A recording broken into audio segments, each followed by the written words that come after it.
Take a stroll on the internet and it's hard not to notice that everyone's giving away points and badges for things like visiting a website, or posting a comment, or having your status update liked by social networking friends. The trend is called gamification, and it's not just on the internet. Now that everyone has a computer in their pocket, more and more physical world experiences are becoming gamified. Location-based services like Foursquare award you with badges and status. You can compete to be mayor of your local pub, for example, just by checking in with your phone's GPS. Other services are springing up to award you with things like discounts on your health insurance for walking to work, or giving you a virtual sword for your video game avatar if you buy a particular brand of soda. You can now even choose to get paid in virtual game currencies for doing real bits of work. It's all a bit gimmicky at the moment, but there is some reason to think that blurring the lines between real life and video games might have an upside. For one, our brains have evolved to give us a little squirt of dopamine when we play games, and we humans tend to be dopamine fiends. We get it for doing things that would have helped us back in the day, like eating, sex, and, so the theory goes, play. And it's not just us humans. Animals all the way down the evolutionary tree play.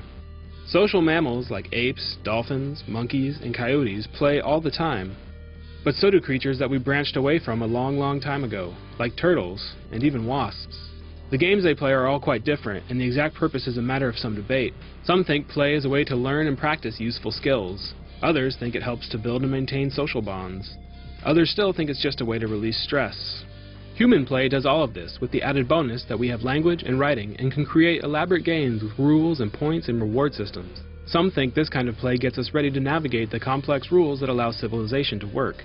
But whatever the reason, there's no denying games have power over us. The thing is, it's only going to get crazier. Why? Technology. Our phones already have GPS to track our locations, accelerometers to measure our movements, cameras to see our surroundings, and screens to help us make sense of it all. But sensors and screens are getting cheaper by the day. Many predict that we will soon live in a world where it will be possible to embed cameras and screens in even the most mundane objects. Tie these all together with ubiquitous connection to the internet, and you have a world where everything we do can be tracked and measured. And anything that can be measured can be made into a game. How? Just add points. Frequent flyer miles, credit card rewards, wellness points. Some say it's as easy as identifying the behavior you want someone to do and then assigning points for it.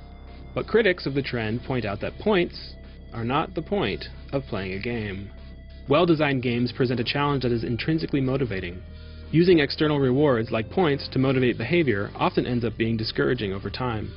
Psychologists say this is because we come to feel enslaved by the reward system.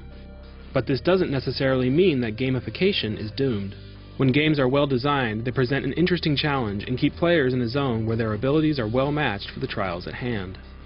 Combining good game design principles with ubiquitous sensors and internet could help us master the challenges that really matter in our lives.